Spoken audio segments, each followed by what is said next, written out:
Good morning, good morning. What's up guys? Rachel Lagaw Vlogs po. For today's vlog po tayo ngayon ay mag-unbox po tayo ng ating power station. Gamitin natin sa ating car camping, tsaka pagpe-picnic at syempre pamamasyal na rin po sa forest. Yung paglalibot doon para just in case malobat tayo sa ating camera at sa cellphone at sa camping na rin po sa mga ilaw ay may magamit po tayo. Ito po yung in-order na.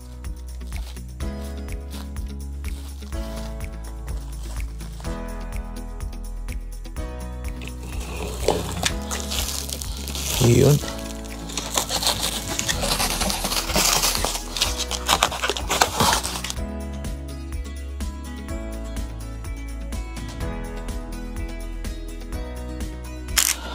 At the same time guys, kaya po ako bumili nito, magagamit din natin sa bahay. We can use at home para makatipid sa kuryente. Gagamit lang tayo ng ito po ang harap niya. Yun purpose ko sa pagbili nito guys. Magamit din natin para makatipid tayo ng kuryente. Tsaka just in case na mag-brown out. Ito po ang laman niya. May kasamang bag. Wow. Nandito yung manual niya. Lagyan natin dito sa bag ng Jackery. And then may kasama pong charger pag i-charge natin sa electricity.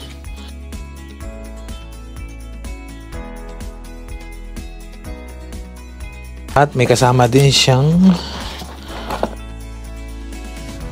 charger na pwede nating i-charge sa sasakyan. Habang tumatakbo yung sasakyan natin, pwede natin siyang i-charge. Wow. And then, I think ito naman po ay ito yung kasama doon sa electric niya. Sa charger pag gusto mo i-charge sa bahay. Ito po, kasama. And then, I think ito naman yung sa solar. Pag gusto nyong i-charge sa solar, yan. May kasama siya nito. In the moment of truth, uy, malaki-laki.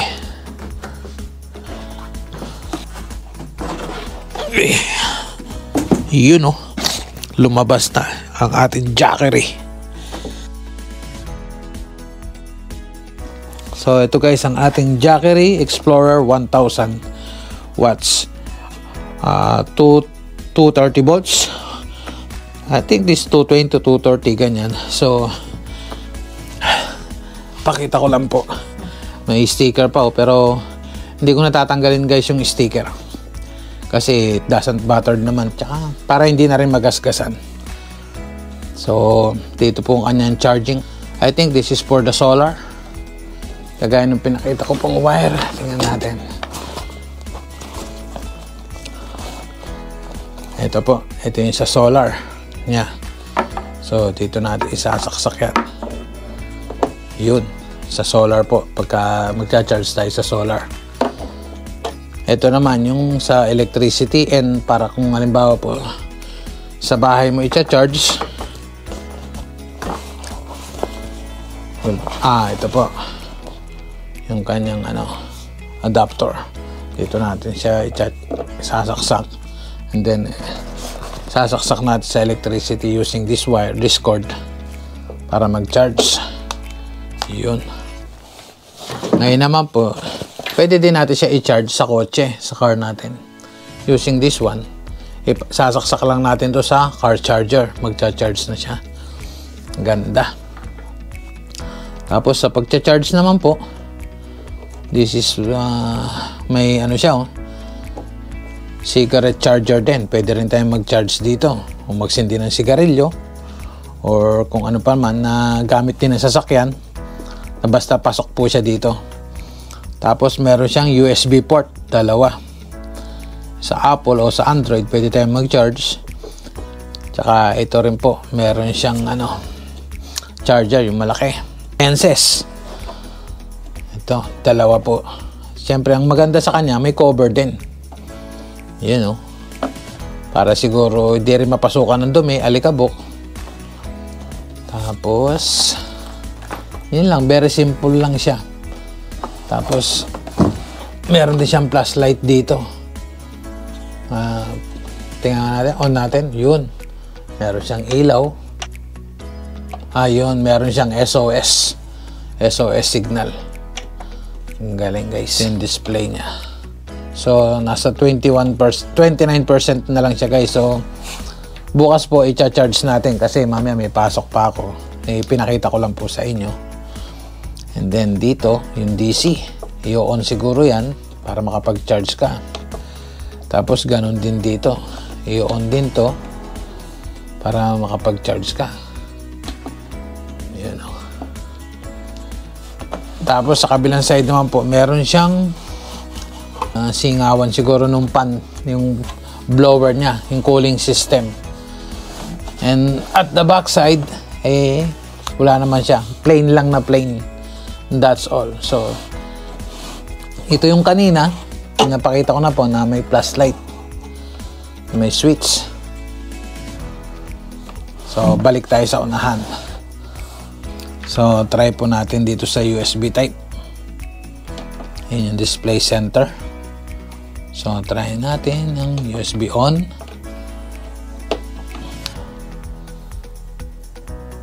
MX King 150. Yun, nagcha-charge po siya. So maliit lang palang kain ito, 4 watts lang. Yan, hindi ko na po tinanggal kasi yung sticker. Kung makikita nyo, 4 watts lang ang kinakain, nagcha-charge. So it's good, ganda. Tapos try din natin guys tong sa cigarette charger nya. Yun, umilaw po. So meaning to say, maandar yan. Try din natin. Pagsaksak mo pa lang nito, kumakain na rin siya 1 watts dahil sa ilaw. So try po natin to. Magcha-charge. MX King 150. Yan, nag-charge po siya. Tingnan natin kung ilan ang kakainin niya. Few seconds. 3 watts. Yan guys. At kanina dito 4 watts. Dito 3 watts lang. Ibig sabihin direkta sa battery dito, direkta sa battery kasi dito kaya mas mababa. So mas advisable dito mag-charge. Hindi, ganun din guys. 4 watts din. So patayin na natin. Balik natin. And then try naman po natin dito sa dalawa. Try natin. Yun. Pag dito, mas malaki ang consume niya. 4 watts. Sabay, 4 watts din agad. 6 watts. Naglalaro siya 4 watts, 6 watts output. So, mas malakas siyang kumain dito, guys. Yun, saksak natin. And 4 watts na agad sa charger pa lang. Saksak natin tong ating cellphone. Yun, umilaw. Ibig sabihin, nag-charge. MX King 150. Mas malakas kumain siya dito, guys. Naglalaro siya ng 4 to 6 watts. Try na natin yung kabila.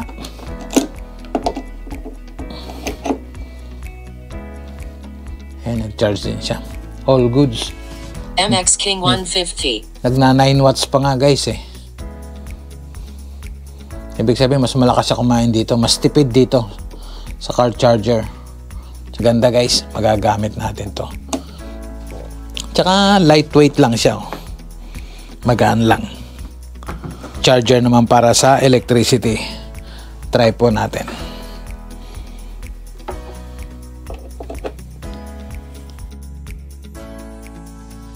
Next time po. Yun.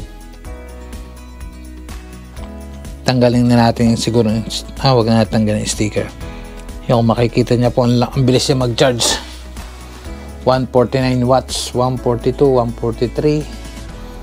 Medyo malabo lang po kasi may sticker eh. Ayaw ko na rin tanggalin yung sticker kasi para hindi naman siya magasgasan ng todo. So yun, mabilis siya mag-charge po. 143 watts, yan. Ngayon kung mag-charge naman po tayo sa solar, ito ang gagamitin natin. Itong adapter na ito. Pero syempre, bibili muna tayong solar guys. Wala pa tayong solar eh.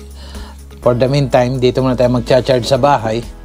at sa sasakyan po pag tumatakbo. Yan. Dito lang siya isasaksak. Ngayon, yung sa kotse nga, pinakita ko naman po kanina sa inyo, ito ang gagamitin natin. Pan-charge naman dito pagka tumatakbo tayo. That's all guys, yung ating pag-unbox. Pero pabayaan ko na palang i-charge siya para po ma-fully charge siya at magamit natin. Yun, nag 30% na, fast charging din pala. I think this gonna be charged kung sa full charge 4 to 5 hours siguro, if I'm not mistaken. So yan po, makakapaggala-gala na tayo dahil spring na ating wire ginagamit. Pero for now wala pa tayong solar guys, so bibili pa tayo ng pagkaano ng solar panel. So ito yung pan solar, sasaksak natin doon, tapos saksak dito yung solar. Kung dalawa yung solar mo, tig 100 watts, so 200 watts para siguro mabilis siya mag-charge. Pero pwede naman pong isa eh. Ayun nga lang, mabagal siya mag-charge. Ayan po, yung jackery adapter. Pagka wala pa tayong solar sa kotse, pwede naman po kasi sasaksak mo rin dito doon sa kabila, saksak mo naman to sa yung charging port niya sa cigarette lighter. So, tatlong way magagamit mo kung paano siya sa i-charge. So, hindi ka kasi problema. Pero ang the best thing is kung makakapag-charge ka sa solar panel para mas tipid. Sa araw ka lang kukuha. Hindi ka gagastos. Electricity, yung pag dito sa electricity, syempre may bayad din. Sa kotse, medyo tipid rin kesa sa electricity. Pero syempre at the same time, papaanda rin yung kotse kasi malulubat ka naman pagka pagka hindi mo i-charge. Or the best way yung pag tumatakbo ka tsaka mo siya i-charge. Pero I think bibili po tayo ng solar panel para ma-charge natin ng pre. At the same time, magagamit din kasi natin to sa bahay guys eh. Lalo kung brownout, and at the same time kung may araw naman i-charge mo siya sa araw and then sa gabi gamitin mo siya. At the same time, makakatipid ka pa rin sa kuryente. Imbis na magbabayad ka, kukuha ka na ng energy sa araw. So, kung nagustuhan nyo po ang ating vlog, hanggang dito na lang po ito. Kasi may pasok pa tayo. Don't forget to like, share, and subscribe. And hit the notification bell para po sa susunod na vlog, makikita nyo pa po. At makikita nyo rin ito kung paano natin siya magagamit at mapapakinabangan. Thank you po!